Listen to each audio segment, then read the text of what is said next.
Bonjour et bienvenue sur le podcast Les Joies du Sport. Aujourd'hui, je reçois Alexia Coudray pour un épisode orienté trail et ce sera l'occasion de découvrir son parcours sportif et ce qui l'a amené sur les sentiers et les compétitions de trail.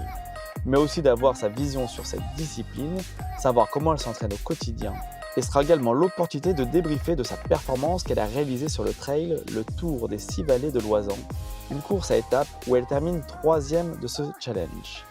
Salut Alexia, comment tu vas ? Salut Alexandre. Eh ben écoute, tout va bien, ça y est. On va dire que un des gros objectifs de l'année, qui était, comme tu dis, ce tour des 6 vallées de l'Oisans, s'est passé. C'était il y a 3 semaines. La rentrée scolaire a eu lieu depuis. Et puis, je me remets tranquillement, voilà, de cette ultra à distance qui pour moi était avant tout un défi personnel. Oui, parce qu'on y reviendra, un peu plus tard dans l'épisode, mais effectivement, tu es plutôt habitué des formats un peu plus, courts et C'est donc ça. on verra sur ce format étape un petit peu particulier parce que juste pour, information, je crois il y a à peu près, c'est un peu comme un 100 miles finalement au cumulé, si je me C'est trompe ça, pas. tout à fait. C'était en fait réparti sur 6 étapes, 170 km, 11 000 de dénive. Donc on a eu une petite étape finalement qui a sauté parce que la météo n'était pas opportun pour prendre le départ et l'organisation de la course a décidé de l'annuler, mais ça a quand même fait au final 5 étapes et autour des 150 km avec presque 9 000 de dénive. Un gros bloc de course. C'est ça. Alors question habituelle du podcast, est-ce que tu pourrais te présenter et nous dire quel était le premier sport qui t'a passionné? Alors, donc Alexia Coudray, je suis vauclusienne, donc née dans le Vaucluse, à Vaison-la-Romaine, et j'habite sur Bénois. Je suis professeure de PS et le sport a toujours drivé un peu ma vie, hein. Ma mère était prof de PS aussi, mes parents étaient sportifs, donc on a toujours fait ça quand on était petit. Et on va dire que je suis un peu touche à tout. Donc, les sports de prédilection, j'en ai pas vraiment. J'ai eu fait beaucoup de handball à un moment donné, du tennis, voilà, des sports un peu plus classiques. Puis après, je me suis tournée vers un peu les sports nature, qui étaient plutôt raides. Et le trail, qui est venu aussi dans la même lignée. Mais voilà, un peu touche à tout. Tu as pratiqué, le raid, c'est des parcours, multisports, c'est ça? C'est ça, les raids multisports où on enchaîne donc les activités, que ce soit trekking, trail, course d'orientation, VTT, voilà, en passant progressivement un petit peu comme le trail de, on va dire, raids courts qu'on appelle autour des 25-30 km qui sont à la demi-journée ou à la journée, jusqu'à arriver à un point où je suis allée jusque ce qu'on appelle les manches Coupe du Monde, les WAWR, où j'avais fait en 2017 le Raid in France. OK, et comment tu as basculé alors du sport un peu plus, indoor ou un peu plus cadré à en tout cas au sport outdoor? Qu'est-ce qui t'a amené à cette discipline? Alors, c'est un peu les virages qu'on prend, on va dire, avec des passages d'âge. Moi, c'est autour de la trentaine. J'ai fait avec des amis le GR20 en Corse, qui était une première aventure comme ça, sac à dos, en autonomie. Et à travers cette aventure, j'ai découvert d'autres possibilités de faire de sport que d'être forcément enfermé, même si j'ai toujours fait du sport outdoor, mais une autre manière de voir aussi la vie, de partager les choses. Et je commençais aussi à avoir fait un peu le tour, on va dire, de ces sports classiques, notamment le handball, où j'en ai pratiqué pendant plus de 10 ans. Et mon métier aussi fait que je suis constamment sur les gymnases, les terrains de sport, etc. Et que une fois la journée, on va dire passée, j'ai envie de ce moment d'évasion, de me tourner vers la nature et de ce moment de calme. Et idem les week-ends, de pas retourner m'enfermer dans ces structures-là où je suis déjà toute la semaine. Oui, et la pratique donc du trail, ça tu l'as fait déjà en raid. Bon après même je pense peut-être tu pratiquais déjà de la course à pied, nature, hors, peut-être dossard. Mais qu'est-ce qui t'a poussé en tout cas à prendre ce premier dossard sur une compétition de trail? Eh ben pareil, en fait, suite au GR20, avec les deux amis avec qui on a fait le GR20, on s'est mis, c'est une qui a lancé l'idée, et bon, on a validé nous dans la suite, mais voilà, en n'ayant jamais forcément couru ni fait de trail de notre vie, de faire la Gap en cime, qui a lieu donc sur Gap, et c'était sur le format 24 km avec 1400 de dénivelé. Et je sais pas pourquoi on a toutes dit oui en disant bon allez, ça va passer. Et puis voilà, ça a été mon premier dossard. C'est quelque chose qui m'a plu, l'ambiance, découvrir d'autres personnes qui sont de milieux divers et qui partagent une passion commune, qui est de venir comme ça se mesurer à une distance, à une montagne, peu importe, à un parcours. Et après, d'en faire soit un temps, soit d'être finisher, soit de profiter des paysages, des reportages photos. Et je sais pas, toute cette ambiance un peu m'a plu. Et puis de relever le défi aussi, de me dire ouais, finalement, t'as jamais couru et t'es capable de faire ça. Est-ce que t'es pas capable d'aller plus loin? Et voilà, et à force, un dossard, puis un autre, et ainsi de suite. Et c'est passé après vraiment sur, bah, euh, on va dire, une boulimie un peu de dossard, quoi, parce que maintenant, j'en enchaîne énormément depuis 10 ans. Et l'enchaînement des dossards, en tout cas surtout au début de ta pratique, c'était plutôt lié, tu veux dire, c'est souvent quand on recherche d'autres dossards, est-ce que c'était d'augmenter les distances ou de s'améliorer en termes de performance? Qu'est-ce qui te drive un peu plus? Peut-être la découverte de nouvelles régions que tu connaissais pas? Donc oui, en fait, quand j'ai commencé la course à pied, c'était un peu en complément de ce que je faisais déjà. Donc les week-ends, j'allais me mettre sur les petites courses locales. Et puis voilà, on fait la course et puis il y a un petit podium catégorie et puis voilà, jusqu'à arriver à finalement un podium scratch il y a 10 ans tout pile. En plus, dans la ville dans le village dans lequel j'ai décidé d'habiter à Bénois. Et à partir de là, je me suis dit, tiens, on va essayer de voilà, travailler un petit peu plus pour voir jusqu'où je peux aller. Et au fur et à mesure des années, donc en se lançant des petits défis, donc ça a commencé sur les courses du coin un petit peu plus relevées. Puis après, du coup, j'ai participé au Challenge et Trail de Provence pendant 3 années de suite. J'ai rencontré Simalp également, qui m'a intégré dans son team. Voilà, donc il y a plein de choses qui ont fait que petit à petit, j'ai construit, on va dire, ce cheminement de prendre un, puis deux, puis trois, puis quatre, puis jusqu'à une année, voilà, où je suis allée jusqu'à plus de 60 dossards dans l'année, mais sur des petits formats, parce que moi, ce qui me plaît justement, c'est l'enchaînement.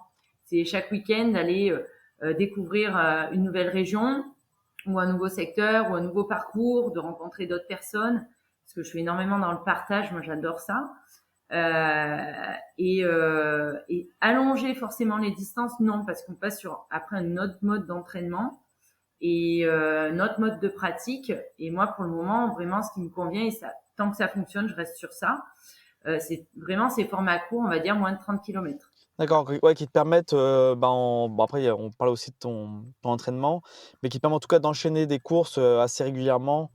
Alors c'est vrai que si on passe sur du plus long, effectivement, on ne pourra pas faire un 100 miles, chaque semaine, ça va être un petit peu compliqué. Donc OK, j'entends bien. C'est ça. Et d'ailleurs, j'en profite, tu t'ai parlé de Simalp, que je remercie car c'est grâce à eux que en tout cas tu es là sur le podcast, aujourd'hui, qui nous a mis en relation en tout cas. Et je voulais savoir comment est-ce que Simalp t'accompagne dans, ton parcours sportif? Alors en fait, CIMEP, c'est un regroupement d'athlètes. Au début, donc il y a 8 ans, quand j'ai intégré le team, c'était uniquement un team trail. Et maintenant, ils se sont diversifiés en ayant un pôle alpinisme, un pôle aventure, etc. Donc, on est un gros groupe d'athlètes en plus du groupe trail. Et leur façon de nous accompagner, c'est de nous équiper, de nous proposer des dossards et de nous accompagner, on va dire, tout au long de nos saisons pour voilà, rendre notre pratique un petit peu plus, on va dire, cool, parce que c'est vrai que avoir des dotations d'équipement, etc., ça permet, quand on n'est pas professionnel, de diminuer une certaine part du coût, parce que maintenant le trail, il faut le dire, la course à pied a un coût, que ce soit au niveau du prix des dossards qui ne fait que flamber depuis le retour du Covid notamment.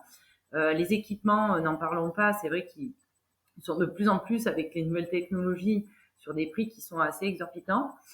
Et après, c'est aussi cet état d'esprit, cette famille un petit peu qu'on a créé, enfin que Florian, le team manager, Olivier a créé en nous réunissant, qui fait que même si on se voit pas régulièrement, quand on se voit, c'est toujours un plaisir de se retrouver. On a un groupe WhatsApp qui permet aussi de beaucoup communiquer entre nous et de savoir ce que font les uns et les autres tout au long de l'année. Et de aussi s'encourager, de s'envoyer des messages voilà de soutien avant course, après course, pendant course. Voilà, et quand on a la chance de pouvoir participer aux mêmes courses, aussi de pouvoir s'entraider, soit de faire peut-être l'assistance d'un camarade qui fait une course sur du plus long, de venir encourager sur le parcours, voilà. Donc c'est une grande famille qui permet de nous permettre d'assouvir notre passion, on va dire de manière un peu plus décontractée. En tout cas, je vois que c'est quelque chose qui te plaît et c'est sûr que c'est quand même, alors moi, c'est je les connais que par rapport à l'équipement que j'apprécie fortement et c'est vrai qu'ils ont un très bon, Mhm. une très bonne qualité tout en par un système en tout cas, vu ils n'ont pas de magasin physique, ils arrivent à avoir des prix contenus donc c'est vrai que moi, je suis très satisfait de passer par eux pour pas mal de mes équipements trail et ça fait plaisir en tout cas de voir aussi que, il y a de plus en plus, d'athlètes, de haut niveau qui portent ces vêtements et c'est vrai que ça met en avant une marque avec qui a une bonne ambition, Une très une bonne très belle dynamique. dynamique, oui, exactement. Ouais, parce que c'est vrai que, enfin, moi j'y suis depuis un petit moment et j'ai vu la marque évoluer, j'ai vu les directions qu'elle a prises et elle reste quand même dans l'ADN du début, c'est-à-dire un groupe familial qui est quand même basé à Saint-Marcel-les-Valences, donc qui est drômois. Moi, c'est hyper important aussi que la proximité, avec une marque qui a une ADN française. Et ça, c'est hyper important. Et effectivement, aussi au niveau du matériel qu'ils proposent, notamment en trail, mais c'est toute une gamme après de montagne, d'outdoor, qui est hyper polyvalente, compétente et moi dans laquelle je me retrouve totalement. Et petite question également, tu nous as parlé, dans ta présentation que tu étais professeur, de sport, prof de PS. Est-ce que tes élèves, ils sont au courant de ta pratique et de ton niveau sportif? Et qu'est-ce qu'ils en pensent? Non, Non, ils pas du savent pas tout. forcément? C'est pas des choses dont je parle. Non, bon après, c'est vrai qu'avec Google, ça va assez vite quand même, donc je me demandais si tu avais eu déjà des retours sur Oui, des après il y a des élèves qui le savent parce que en fonction des établissements où je suis, il y a des parents forcément des fois qui courent et qui m'ont vu les week-ends sur les courses. Ou effectivement l'année dernière j'ai eu la réflexion d'un élève qui m'a dit ah madame on vous a vu sur Google bon voilà en tapant mon nom mais sinon je m'épanche pas du tout dessus donc généralement les élèves ne savent pas ce que je fais voilà en dehors de mon et métier. le cross du collège, tu Non, alors, cross du collège, comme on dit, les cordonniers sont les plus mal chaussés. C'est pas forcément pendant mes cours où je fais beaucoup de sport parce que, on va dire que enseigner, c'est pas forcément pratiquer. En tout cas, avec une classe d'élèves, il y a une énorme gestion à faire au niveau des enfants que l'on a. Alors c'est vrai quand on a du collège, faut être tout le temps derrière eux, voilà, parce qu'on fait beaucoup de gestion, on va dire. Du collectif, voilà, des humeurs de chacun. Là, cette année, je suis en lycée, donc c'est vrai que, par exemple, là, depuis une semaine, depuis la rentrée, j'essaie de faire l'échauffement, montrer un petit peu les exemples, etc. Mais entre driver un cours et pratiquer, mmh. c'est pas la même chose. Par contre, l'avantage de mon métier me laisse énormément aussi de temps libre pour moi après faire mon activité personnelle. Donc, l'un sans l'autre, voilà, quand je suis avec les élèves, je fais pas forcément parce qu'on est plutôt sur de la distribution de contenu et puis de la gestion de classe. Le cross du collège, c'est pareil, hein, on est dans l'organisation, donc gérer les arrivées, les chronos, les départs, les différents niveaux, passages. Donc, on est pareil sur de l'organisation, comme si on organisait un trail, mais on ne le court pas parce qu'on n'a pas le temps de le faire. Voilà. Très bien. Donc, mais après, on a les week-ends pour assouvir ces moments où on n'a pas pu justement Pour se défouler pratiquer. un peu. D'ailleurs, j'ai une C'est question ça. qui revient un peu dans chaque épisode, c'est comment est-ce que tu intègres alors tu as un petit peu, répondu en partie, mais comment est-ce que tu intègres ta pratique sportive au sein de ta vie privée et ta vie professionnelle? En fait, ça fait partie intégrante, c'est-à-dire que le sport, de manière générale, comme je l'ai expliqué tout à l'heure, il a toujours fait partie de ma vie parce que avec mes parents, on a toujours fait des choses, même si les gens me disent oui, bah, tu fais du sport. Moi, je leur dis, mais aller marcher, faire du vélo, sans forcément accrocher un dossard, c'est être voilà dehors, se dépenser, bouger, qui fait que on a une activité qui nous permet bah, justement de se libérer d'une certaine charge mentale et notamment quand on est adulte, voilà, de sortir de son milieu professionnel, penser à autre chose et se recentrer aussi sur soi, sur ses émotions, son ressenti, ses envies. Moi, le sport, ça fait partie intégrante de ma vie. Donc, je peux pas passer une journée sans faire ce que j'appelle une activité physique, qui est pas forcément compétitive ou typée entraînement, mais j'ai besoin, voilà, de aller faire un tour de vélo, d'aller marcher, d'aller faire du ski, d'aller en montagne, pour, bah, voilà, avoir l'esprit, on va dire, libéré ailleurs et euh, et s'éviter aussi toute la morosité ambiante qu'on peut avoir actuellement, enfin dans le climat social actuel. En tout cas, oui, comme tu dis, c'est pas une question de chiffres, le sport, c'est plutôt une question juste, d'envie et de pratique. Et on va pouvoir passer, bah, Mm, écoute, mm. à la, compétition que tu as réalisée depuis peu, qui est, pour le répéter une nouvelle fois, qui est le trail, le tour des 6 vallées de Loizan. Je pense avoir oublié une partie du titre, tu me corrigeras. Non, C'est non, tout c'est bon. tout bon. Et qu'est-ce qui t'a poussé à t'inscrire sur cette course? Alors tu nous as expliqué que tu aimais bien les formats courts. Effectivement, c'est 6 étapes de base de format plutôt court, mais en totalité, ça représente un gros format comme un ultra trail. Qu'est-ce qui t'a poussé à aller sur, ce format-là? Est-ce que tu avais déjà réalisé une compétition de ce type, avant ça? Alors, oui, j'avais déjà réalisé ce qu'on appelle des courses à étapes. Donc, j'avais fait en 2021 la Pyramenta avec Marilyn Nakache, qui est dans le team d'ailleurs. Euh, donc, qui était sur 3 jours, étape de montagne, même chose, entre 25 et 30 kilomètres, fort dénivelé. Le Pyramenta été, hein, je précise, pas hiver. J'ai fait également 2 fois la grande trace des Voluys, donc notamment l'année dernière, qui est même chose sur 2 jours avec distance plutôt courte, autour des 25 kilomètres et fort dénivelé, autour des 2000. En étape montagne, donc moi c'est ce que j'adore aussi.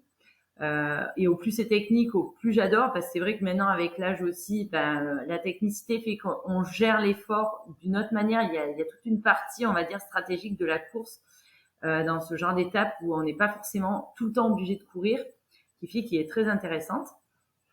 Et cette année, comme pour le raid, c'est-à-dire c'est un peu progressif, de passer d'un truc à 2, 3 étapes, à me dire, il y a ça qui est proposé, c'est une première sur aussi long.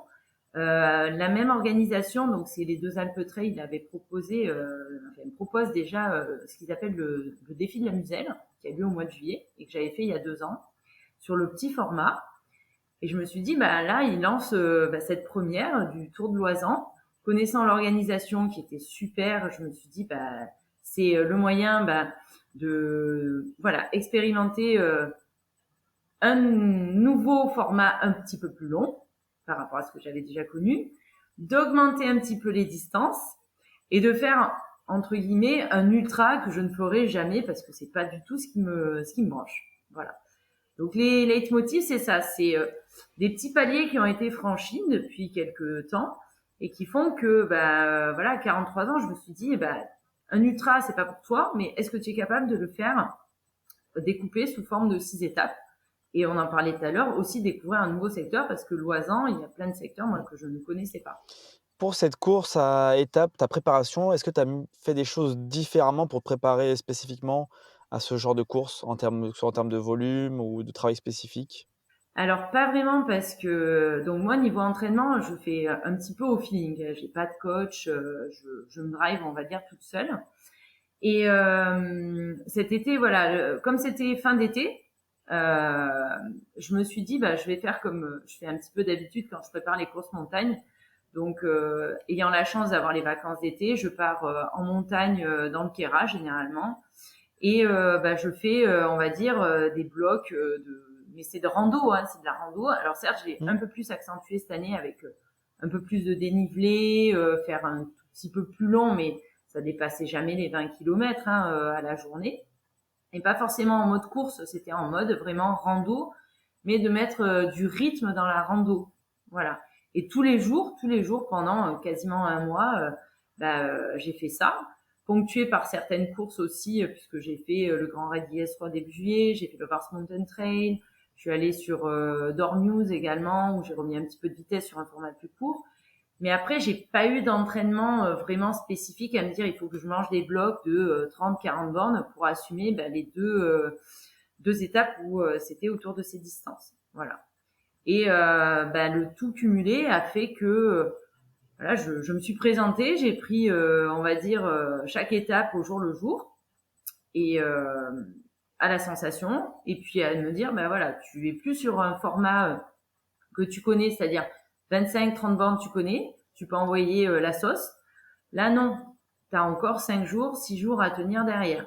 Donc, réduis ton allure. Donc ça, c'est aussi notre apprentissage de partir un petit peu moins vite, marcher peut-être un peu plus dans certains passages où on pourrait courir pour s'économiser, être capable de durer. Puisque là, c'est le but. Ah, c'est vrai qu'au niveau de l'état d'esprit, sur la première étape, c'était quel format, juste pour savoir? Alors déjà, la première étape mettait un petit peu dans l'ambiance puisque c'était 28 et 1005.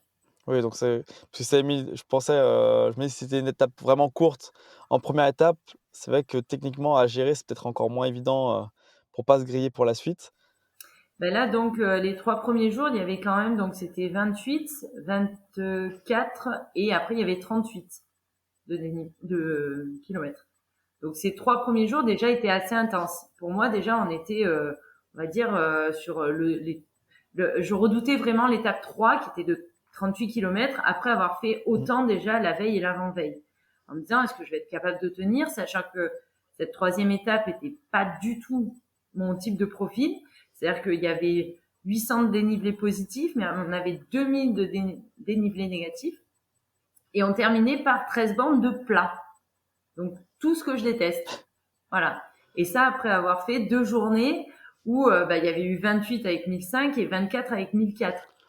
Donc, je me suis dit, est-ce que je vais arriver à tenir la distance et être capable de courir 38 kilomètres, notamment ces 13 derniers? Parce que là, sur 13 bornes de plage, je peux pas me dire, je vais marcher et puis on verra. Non. Donc, s'économiser avant, mais pas trop. Arriver le jour J et gérer tout au long du parcours pour pouvoir finir ces 13 bandes de plat en courant, sans perdre trop non plus par rapport aux autres concurrents. Voilà, donc déjà, j'avais ce crux là de passer ce troisième jour. Et je me suis dit, déjà, si tu passes ce jour, on verra derrière ce que ça va donner, comment tu es physiquement. Parce qu'au niveau de l'organisation, c'est vrai que on l'a pas précisé, mais c'est que c'est pas un point, un camp de base et puis, à chaque fois on part, de ce camp de base et on fait une boucle. C'est vrai que c'est vraiment un itinéraire. C'était un circuit. Exactement, et du coup, au niveau de l'organisation des nuits, ça se passait comment? Après, tu avais au niveau du logement ou? Alors du coup, au niveau de l'organisation, donc le point de départ était aux Deux Alpes. Oui.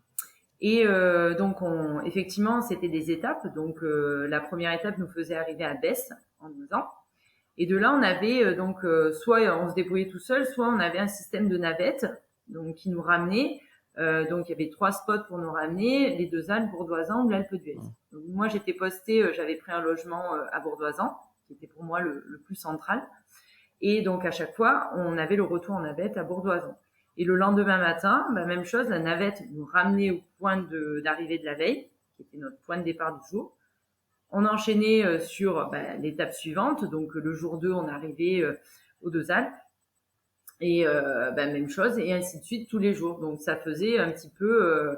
alors, moi, ça faisait en étoile, parce qu'à chaque fois, je faisais le retour à Bourdoisan pour revenir dormir, voilà, et récupérer. Mais le circuit faisait vraiment le tour de l'Oisan. Voilà, donc c'était une boucle. Départ des Alpes, retour aux Deux Alpes. D'accord, ouais, donc après là, chacun avait sa stratégie en tout cas de logement, et alors parlons de cette, C'est ça. 3e étape, juste mentalement au départ de cette 3e étape, comment tu te sentais au moment de l'aborder? Et puis surtout physiquement, dans quel état tu étais, au niveau des jambes? Alors physiquement, les jambes, ça tournait plutôt bien.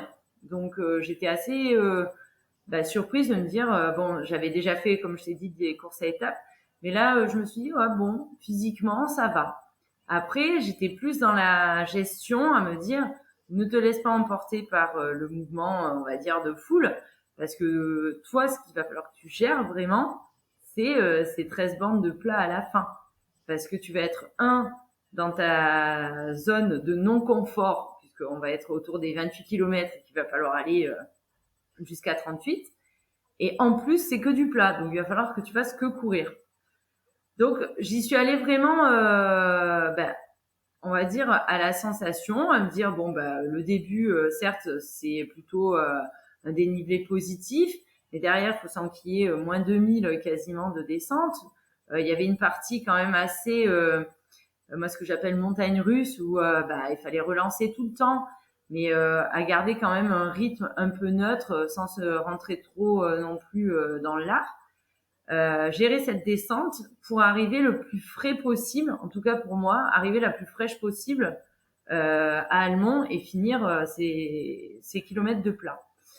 Et effectivement, heureusement que j'ai géré avant parce que ça a été une torture. C'était abominable, des grandes lignes droites. Enfin, je pense que c'est l'étape que tout le monde a détestée parce que on se retrouve dans un fond de vallée à faire du plat le long de la Romanche avec des lignes droites interminables où on voit à peine le fond. Enfin, on imagine la route 66 là aux États-Unis, cette grande ligne droite qu'on voit.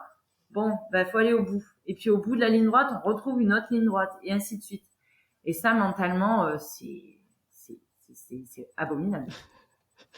Écoute, je peux que te comprendre. C'est que courir des lignes droites, c'est le truc mental que je n'arrive pas. J'ai pas assez de volonté pour ça. Voilà. Mais d'un autre côté, je me dis, une fois que j'ai eu passé cette étape, ça a été, t'as travaillé au moins ton mental. Voilà. T'es allé au bout, t'as pas marché. Voilà. Je suis arrivée comme j'arrivais d'habitude, donc j'ai fait 5e quasiment, étape 2, étape 1 et étape 3, j'ai fait 5e. Donc je dis, t'as pas perdu, t'as pas, t'es juste comme il faut. Donc, ok. Oui, parce qu'au final, niveau performance, Étape ça réussie. a suivi. Parce que de ce que tu nous expliques, Oui. c'est vrai que c'est un peu l'enfer, mais bon, tu as réussi en tout cas à braver l'enfer correctement, quoi, avec dignité. Voilà, avec dignité, on va dire que je me suis pas effondrée, j'ai pas été grosse performeuse, mais au moins je me suis maintenue sur les 3 premières étapes. On va dire que le challenge pour moi là de ces 3 premières était rempli, c'est-à-dire rester dans le top 5 féminin et passer cette épreuve de 38 bandes. Tu te retrouvais Voilà. souvent avec les mêmes personnes au fil des étapes? Ouais. Généralement sur les courses un peu à étapes, c'est ça, c'est que on est toujours avec le même groupe, que ce soit fille ou garçon, à courir.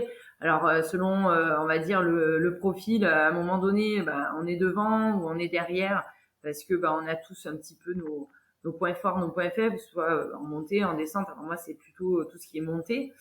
Mais après voilà, les groupes au fur et à mesure des jours se sont un peu dessinés. Et on se retrouve toujours avec les 5-6 coureurs, 7 coureurs, allez, une dizaine de coureurs à jouer ensemble. Voilà. Après, c'est vrai que chez les filles, il y avait quand même les 3 premières, notamment les 2 premières de tête qui étaient loin devant et qui faisaient un peu leur course à L2. Et après, nous, derrière, qui jouions notre jeu aussi. Et alors, quelles étaient les 2 dernières étapes de ce challenge? Alors les 2 dernières, donc ça c'était lundi, mardi, mercredi, et dimanche, lundi, mardi. L'étape du mercredi a été annulée pour cause d'orage, donc on a eu un jour supplémentaire de récupération, puisque le jeudi était de toute façon consacré au jour de récup. L'organisation nous a quand même fait une petite sortie, donc c'était hyper convivial, ça a permis de se retrouver tous ensemble le jeudi pour une sortie de 13 bornes autour de Bourdoisan. Ils avaient dans les différents spots, ils avaient prévu aux Deux Alpes, au Bourdoisan, les gens qui le souhaitaient venir et faire un petit run, on va dire amical. Et après ça s'est enchaîné, donc le vendredi l'étape c'était une étape un peu péchue, donc ce que j'aime. Il y avait 22 kilomètres et 1350. Et là, étrangement, moi, après 2 jours de récupération, j'avais, on va dire, les jambes. Et je me suis dit, il y a peut-être une carte à jouer. Donc, j'ai joué, moi, en fonction de mes points forts, mes points faibles. C'était un parcours avec un profil, moi, que j'aime. On a attaqué en montée. descente un petit peu technique, puis une grosse montée et après descente, puis des petits oups pour terminer sur 5-6 bornes de descente et rejoindre Bourdoisan. Et sur cette étape-là, bah, effectivement, moi j'avais les jambes et je finis troisième. Donc ça me permet au classement général de remonter. Et surtout, bah, mes deux concurrentes, on va dire directes, qui étaient troisième et quatrième. La quatrième a abandonné parce que une petite blessure, elle n'a pas voulu bah, poursuivre, donc elle a arrêté la course. Et la troisième, je reviens donc à 11 minutes d'elle, à la veille de la dernière étape. Et là, je me suis dit, bah, dernière étape, demain, 39 bornes, 2005. Comme ils disent sur le site, c'est le jour où il faut donner ses dernières armes pour essayer d'arriver au bout et d'être finisher. Et le dernier jour, donc je pars sur le 38 bornes, effectivement, qui n'était pas forcément prévu à la base. Je m'étais dit peut-être je ferai le parcours de repli si j'ai pas les jambes. Et là vraiment, j'ai été dans ma petite bulle, c'est-à-dire que c'était à l'inverse de J3. On commençait par quasiment 22 bornes de plat.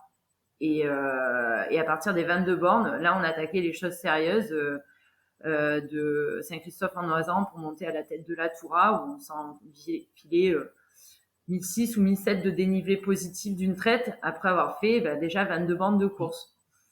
Et ça a été compliqué mentalement parce que bah, déjà la fatigue pour tout le monde commençait un peu à se faire sentir. Et surtout, bah, des personnes qui n'étaient pas devant moi d'habitude, là, sur le plat, sont passées devant. Et moi, c'était, tu restes focus, il faut que tu arrives fraîche pour attaquer la montée, quoi, puisque toi, ton point fort, c'est là. Et effectivement, bah, alors, on est un peu dans le doute hein, quand t'as 1, 2, 3, 4 personnes qui te doublent, et puis bon, bah, allez, ok, est-ce que ma stratégie va payer? Est-ce que je vais être capable de les reprendre après? Et ben la stratégie s'est avérée payante parce que ben, au ravito à Saint-Christophe, donc toutes les personnes qui étaient devant moi, je les ai récupérées dans la montée, doublées, et ce qui m'a permis de terminer, on va dire, l'étape de nouveau cinquième, parce qu'il y avait des gens qui jouaient aussi que l'étape, et il y avait des gens qui jouaient tout le challenge. D'accord. Cette course-là, elle a la particularité aussi de proposer voilà, aux gens, soit de faire le challenge total, soit bah, de dire non, moi je fais que l'étape 1 et l'étape 3, moi je fais que la dernière étape, moi je m'inscris que sur une parce que bah, j'ai pas la disponibilité de tout faire aussi, les capacités. Et donc à l'issue de la course, je finis cinquième, mais du challenge, je passe troisième. Félicitations en tout cas Donc pour là, cette performance. bah, ça a été vraiment la cerise sur le gâteau parce que pour moi, l'objectif premier, comme je te dis, c'était être finisher de ce truc-là, qui était un défi un peu pour moi. Et au final, bah, la stratégie de prendre chaque jour, chaque course, de rester focus sur soi, sur bah, voilà, qu'est-ce que je suis capable de faire sur telle étape, dans l'enchaînement, bah, ça a été payant. Et après, ce qui est hyper intéressant aussi sur ce genre de course à étapes, c'est que rien n'est joué jusqu'au dernier jour. C'est-à-dire qu'au fur et à mesure, il peut y avoir des abandons, il peut y avoir des personnes qui se blessent, ou même nous, on peut se blesser et se dire bon ben voilà, tant pis, challenge, c'est mort, je peux pas faire la dernière étape parce que je suis tombée, je me suis tordu la cheville, je me suis là, ou j'en peux plus physiquement. Et stratégiquement, d'être vraiment juste sur sa course et pas sur les autres, eh ben c'est encore autre chose. Moi que j'ai apprécié d'autant plus, c'est que vraiment ça m'a permis d'éprouver encore d'autres choses, parce que quand j'arrive sur une course, c'est vrai que je suis assez stressée, je suis focus trop sur mes adversaires et pas assez sur moi, sur qu'est-ce que je dois faire, même si j'essaie maintenant un petit peu de m'en détacher, mais j'ai toujours cette pression là au départ, alors que là on se dit on joue pas une course, on joue 6 courses, et que c'est au meilleur des 6 courses. Donc, si tu es régulier, ça peut payer. Et c'est ce qui s'est passé. C'est vrai que c'est marrant ce que tu dis là, parce que c'est vrai tu as eu que des formats, on va dire plutôt enfin courts, en tout cas pas ultra longs, dans le sens, pour faire la comparaison en fait avec les personnes qui font de l'ultra. C'est vrai qu'ils ont tous plus, finalement la mentalité que tu viens de décrire, où la plupart du temps ils sont obligés de partir avec, bah, leur chrono, puis se tenir à leur plan, puis voir un petit peu, comment évolue la course, s'il y a course à faire avec, un duel ou autre. Mais c'est globalement, on est obligé de partir avec ses allures et finalement, c'est marrant que sur ce type de format où il y a pas c'est pas 100 bornes en une fois, mais bon, déjà, il y a quand même des bons formats. Mais tu es obligé de partir, de base avec, cette idée-là en tête. Surtout comme tu dis, en plus, il y a des gens qui partent, pour l'étape, du jour. Donc c'est vrai que ça peut te donner peut-être envie, sur des formats qui te conviennent plus, peut-être plus courts ou plus techniques, de suivre et peut-être de griller, Mmh. une carte alors que toi, tu joues vraiment le challenge. Donc c'est vrai que c'est intéressant de voir en tout cas, stratégiquement, comment ça se joue une course à étapes. Et puis toi, voir, tout ce que tu as appris et par rapport à ça, est-ce qu'il y a des choses que tu penses, en tout cas qui vont te servir pour les prochaines courses, même sur des formats, complètement, enfin, rien à voir avec une étape, juste, par exemple une course de 20 bornes, comme tu as l'habitude de faire? Bah, là, on va dire, alors c'est exactement ça. C'est ceux qui partent sur l'ultra, et c'est ce que m'avait dit Marilyn avant la course. Elle me dit le maître mot, elle me dit patience, patience. Et le dernier jour, sur la dernière étape, je me le suis dit, hein, quelquefois pendant 20 bornes, à me dire patiente, patiente, patiente. Parce que effectivement, quand c'est les autres personnes qui doublent, ben on se dit oh punaise, est-ce que je fais le bon choix, est-ce que je fais pas le bon choix, est-ce que j'accélère, est-ce que j'accélère pas. Et je me le suis répété, mais répété, sois patiente, sois patiente. Et effectivement, je pense que c'est quelque chose que je vais peut-être un petit peu plus mentaliser pour mes courses, même si elles sont plus courtes, de me dire reste sur ce que tu sais faire, euh, joue sur tes atouts et surtout, voilà, aie confiance en toi, tu es capable de le faire parce que là, tu as réalisé. Alors c'est vrai, je le réalise pas encore, j'arrive pas à intégrer ce qui s'est passé il y a 3 semaines totalement, mais je me dis, tu as pu dépasser des distances que tu as l'habitude de courir, juste parce que je pense que mentalement, je suis partie sur un régime de course moins important que ce que je fais d'habitude et je me suis plus écoutée plutôt que de me dire ah non mais là il faut partir comme ça parce que sinon tu vas être largué, et c'est mieux passé que si effectivement j'avais joué qu'une seule étape. Donc ça, je vais essayer de le garder effectivement pour la suite en me disant, même si c'est un 25 bornes, euh, fais comme tu sais faire, joue tes atouts et le reste, on verra après. C'est voilà, de se détacher vraiment des autres concurrents, de faire sa course et de revenir à ce qu'on oublie des fois quand on est vraiment dans la performance, c'est-à-dire pourquoi tu cours. Mmh. Avant tout, c'est pourquoi tu cours. Tu cours pour les autres ou tu cours pour toi? Quelle sensation tu vas avoir pendant ta course? Qu'est-ce que tu as pris du plaisir pendant ta course? Comment tu l'as vécu? Est-ce que la stratégie que tu avais mise en place avant course va se dérouler? Parce que ça aussi, c'est un plaisir de se dire, le plan s'est passé sans accroc et finalement, ça a été comme une partition. C'est-à-dire qu'on a lu la partition et qu'il n'y a eu aucune fausse note. Et ça, des fois, je trouve que c'est encore plus gratifiant que de peut-être gagner une course où finalement on a pris zéro plaisir parce que soit on est sorti de sa zone de confort et que c'était pas ce qui était prévu, ou parce que on est allé au-delà de ce qu'on voulait. Bon, moi il y a des courses où des fois je suis pas forcément satisfaite de l'issue parce que j'ai subi cette course. Là, en ayant fait ce genre de course, j'en ai subi aucune. Bon, hormis les 13 bandes de plat. Et ça, je pense que tout le monde les a subies. Voilà. Est-ce que, maintenant avec, en tout cas avec le recul que tu as sur la course, est-ce qu'il y a quand même des choses que, bon après, on va pas refaire évidemment la course, mais là par exemple si on dit, tu refais le même type de course, est-ce qu'il y a des choses que tu aurais changé, soit peut-être soit sur la préparation ou sur la gestion, l'alimentation ou quoi que ce soit, en tout cas, qui aurait pu avoir une influence, au niveau de la performance sur ta course? Sur en tout cas le plaisir, ça on a compris qu'il y était, c'est ça que tu pourras pas, je pense, difficilement, en tout cas Mm. peut-être ajuster des choses, mais On va dire que pour une première, je changerais rien dans ce que j'ai. Après, on peut toujours améliorer des petites choses. Hein. Si on est perfectionniste, etc. Mais là, la manière dont je suis arrivée, la manière dont je l'ai abordé, je pense que j'étais prête et que j'avais un peu le stress. Voilà, que ça se passe bien et que j'arrive au bout de ce défi qui était, je pense, si je n'avais pas réussi, plus une défaite pour moi-même en me disant bah ouais bon si qu'est-ce que tu aurais peut-être fait de plus, mais là comme tout s'est bien passé et que j'en ressors on va dire hormis des douleurs qui arrivent après post-course voilà et ça c'est c'est la loi hein, de toute récupération et encore je trouve que je m'en sors pas trop mal. Je pense que là pour ce coup-ci je changerai rien parce que je l'ai abordé de la bonne manière et que tout s'est passé comme il fallait. Donc après à refaire, est-ce qu'il y aurait d'autres choses non, parce que niveau alimentation, j'ai bien géré justement à bien m'hydrater, à bien manger pendant la course, etc. À bien manger aussi Mmh. post-course pour pouvoir réenchaîner le lendemain. On avait la chance qu'il y ait enfin, il y avait une masseuse qui était là à chaque fin de course, et donc de prendre le temps de rester pour avoir le massage et derrière, bah, c'est quand même on va dire un plus quand on a eu ce genre de récupération active.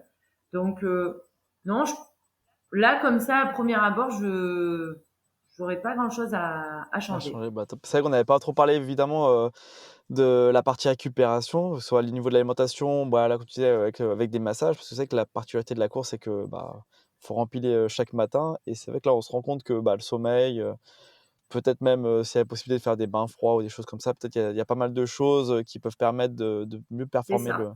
le jour suivant et à ce niveau-là, toi, tu avais fait donc c'était juste au niveau alimentation, massage, après bon, il y a peut-être pas non plus possibilité de faire, énormément de choses? Alors, moi, je suis assez adepte de la cryothérapie. Bon, là, c'était pas possible, mais on l'a fait d'une manière un peu plus, on va dire, naturelle, puisque bah, il y avait la rivière. Donc, après les massages, avant de rentrer à l'appart, se reposer, etc., je passais à la rivière 5-10 minutes, mettre les jambes dans l'eau froide.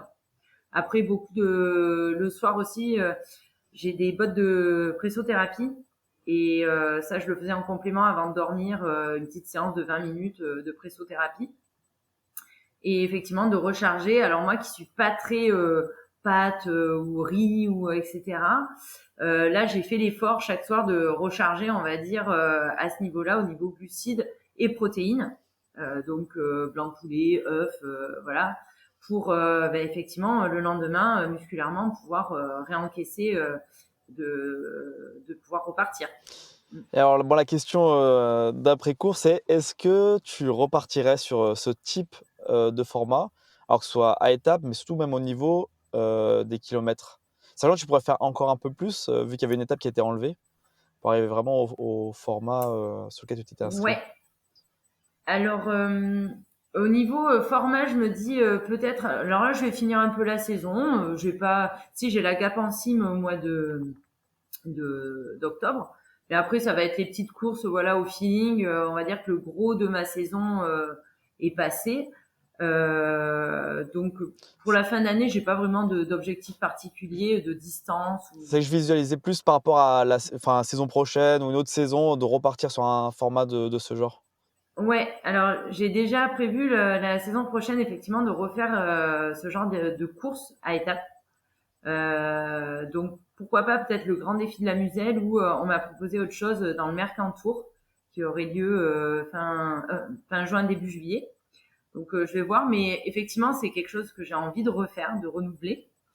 Et après l'année prochaine peut-être me mettre sur effectivement une ou deux courses comme ça juste pour voir sur un format 40 heures, OK. autour des 40 bornes. Voilà. Type maratrail, voilà, mais pas dépasser au-delà, pas plus parce que c'est vrai que moi au-delà de 5 heures d'effort, après je suis plus très fan. À un moment donné, il faut rentrer à l'écurie, j'ai plus envie de courir.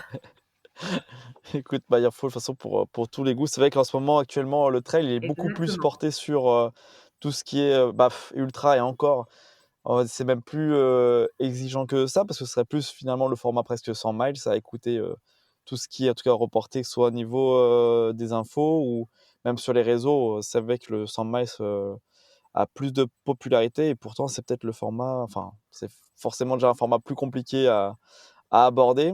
S'il reste évidemment des formats au-dessus, mais bon, là c'est encore un autre monde et c'est vrai que c'est Ben, dommage que ce soit pas c'est trop mis en avant les formats un peu plus courts alors qu'il y a le plaisir peut être, le même, voire, plus.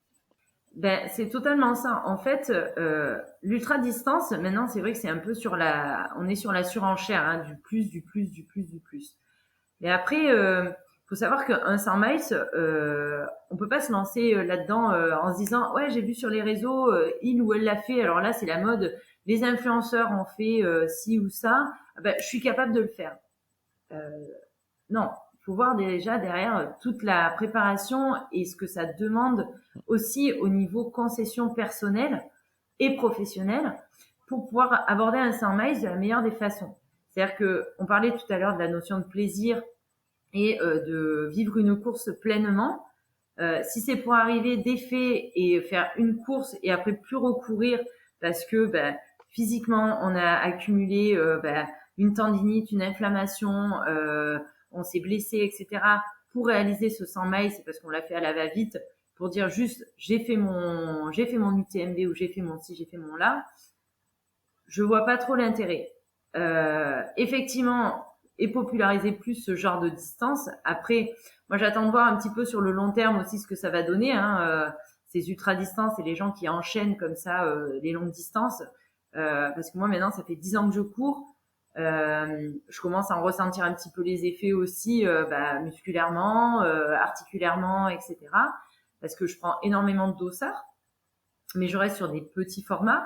Mais après, voilà, est-ce que c'est se dire je fais ça, c'est un but, c'est à un moment donné, je me lance dans ça, ok, ça va durer peut-être 2-3 ans et pas plus, ou est-ce que j'ai envie de durer, de courir jusqu'à 60, 70 ans, on en voit qui sont encore dans la course à pied à ces âges-là.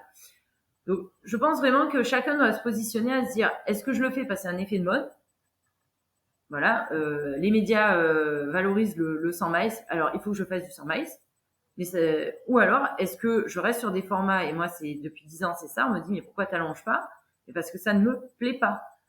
Au-delà d'un temps d'effort, au-delà d'une préparation aussi, parce que pour faire un 100 miles, il faut faire du volume. Il faut avoir du temps pour faire du volume. Il faut consacrer, enfin, renier sur certaines choses. C'est comme ceux qui font de l'iron dans le triathlon. Toutes ces distances, voilà, un peu XXL. Il faut savoir que c'est du temps qui est demandé si on veut arriver à minimum près le jour de l'épreuve.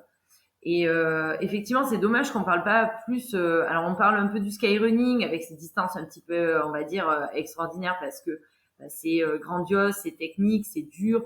On a des paysages un peu époustouflants et je trouve ça, moi, c'est vraiment plus les formats où je me retrouve, où ça me fait plus rêver que de me dire un jour, Alex, tu feras la diagonale des fous ou l'UTMB. Ça me botte, mais alors pas du tout.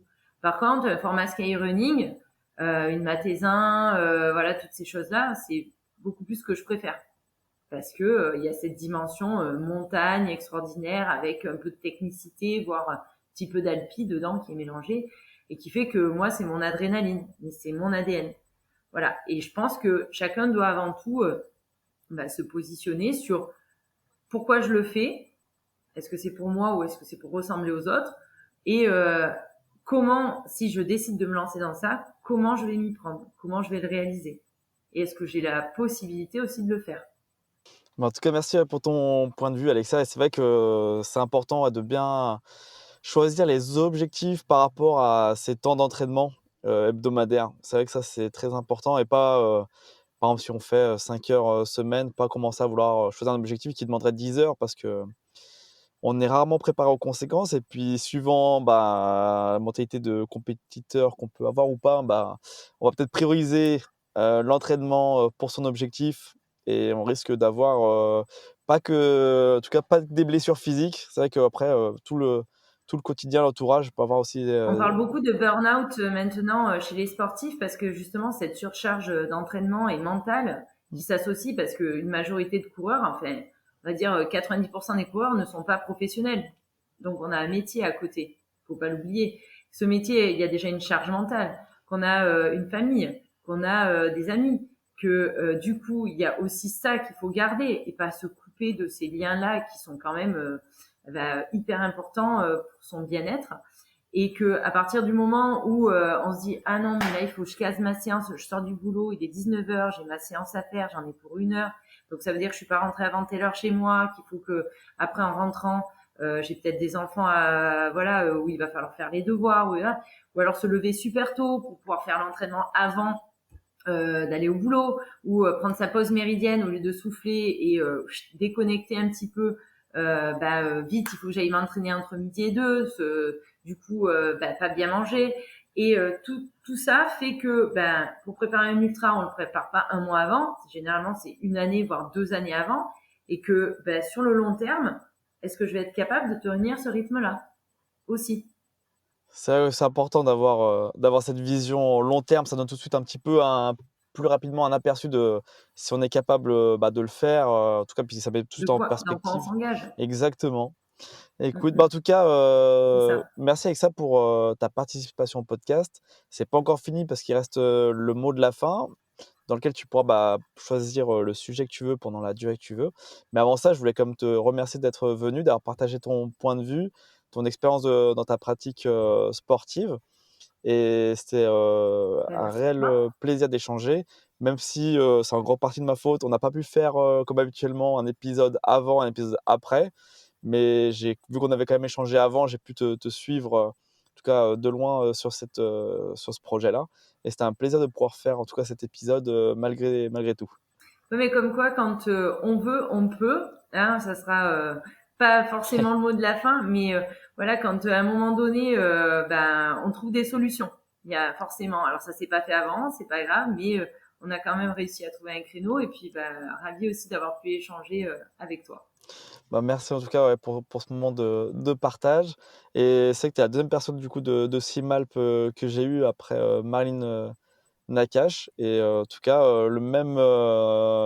je pense qu'ils vous choisissent en tout cas sur les mêmes critères de sympathie et en tout cas de passion, du sport. Ça c'est une certitude et écoute, en tout cas, si tu veux maintenant, même si tu as besoin d'un peu de temps pour, choisir le sujet dont tu veux parler, il y a aucun, souci, pour ça et puis après, effectivement, tu peux parler du coup que ce soit pas forcément en lien avec, ce qu'on a traité. Ça peut être très bien un message que tu souhaites faire passer aux personnes qui écoutent ce podcast ou partager une de tes expériences, à toi, que ce soit personnelle, sportive. Il y a pas de critères à ce niveau-là, en tout cas. Écoute, moi je dirais c'est pas forcément une direction, mais c'est dire aux gens que voilà, en fonction de ses envies, aussi de son parcours de vie, on prend des décisions, des chemins qui peuvent des fois être, on va dire, cabossés et pas forcément évidents, parce que rien n'arrive sans rien, qu'il faut du travail pour ça. Et que par contre, si on sait pourquoi on le fait et que le plaisir, la motivation personnelle prime avant tout, je pense qu'on est capable de déplacer des montagnes et de réaliser ses rêves. Voilà. Et que chacun, au début, peut douter, parce que quand on se lance dans un projet, que ce soit sportif, mais professionnel, personnel, etc., il y a toujours des moments de doute. Il y aura des moments où forcément ça sera pas évident, parce que c'est comme ça aussi qu'on avance. C'est de ces échecs et de ces erreurs que justement on essaie de rebondir et de trouver de nouvelles solutions pour avancer. Et à partir de là, on se construit un cheminement qui fait que quand l'échéance arrive, si on a tout mis en œuvre pour que ça se passe bien, il n'y a pas de raison. Il faut croire en soi et en ses rêves, parce que l'être humain est fait comme ça. C'est qu'à un moment donné, on a besoin aussi de penser à des choses positives qui vont nous faire grandir, évoluer dans la vie, et que un chemin qu'on nous avait donné n'est pas forcément le bon et qu'on va peut-être en prendre un autre, qu'on va peut-être aller à l'encontre de certaines opinions, mais que si c'est la voie dans laquelle on a décidé de se diriger, il faut y aller. Mais il faut y aller en toute connaissance de cause, c'est-à-dire pas se lancer dans n'importe quoi. Et effectivement, si j'ai jamais couru, se lancer sur un UTMB, c'est peut-être pas la meilleure des choses. Mais tout le monde peut commencer la course à pied ou un autre sport à n'importe quel âge, parce que c'est peut-être des choses qu'on n'a pas fait quand on était enfant et qui peuvent devenir un rêve de gosse qui devient un rêve d'adulte. Voilà. Bah, merci beaucoup en tout cas pour, ce message Alexia et puis, bah, au plaisir de te suivre, je rappelle à tout le monde qu'on peut suivre en tout cas, Alexia, sur, les réseaux. Est-ce que tu pourrais d'ailleurs, donner ton Instagram? Ah bah, tout simple, Alexia Coudray. Voilà et puis après, je vous laisse aussi, vous abonner au podcast, Les Joies du Sport, en tout cas le compte Instagram, dans lequel je diffuse, un maximum d'actualités sur les invités qui viennent, sur le podcast. Du coup, bah, notamment à partir d'aujourd'hui, pour, Alexia, ça la même chose, donc vous pourrez suivre. Alors je sais pas s'il y aura un post tous les week-ends parce qu'elle fait beaucoup de prend beaucoup de ça, mais en tout cas, il y aura, pas mal d'infos et d'actu le plus possible, en tout cas sur Alexia et les autres invités du podcast. Merci à toi en tout cas d'être, venu sur le podcast et puis à bientôt Alexia. Bah, merci à toi, Alexandre. J'espère que cet épisode t'a plu. Si c'est le cas, n'hésite pas à le partager avec tes proches et à donner ton avis en laissant une note sur ta plateforme d'écoute. Cela contribuera à augmenter la visibilité du podcast et à avoir des invités toujours plus incroyables. Et pour ne rien manquer des prochains épisodes, je t'invite à t'abonner au podcast. Et nous, on se retrouve très bientôt pour une nouvelle aventure.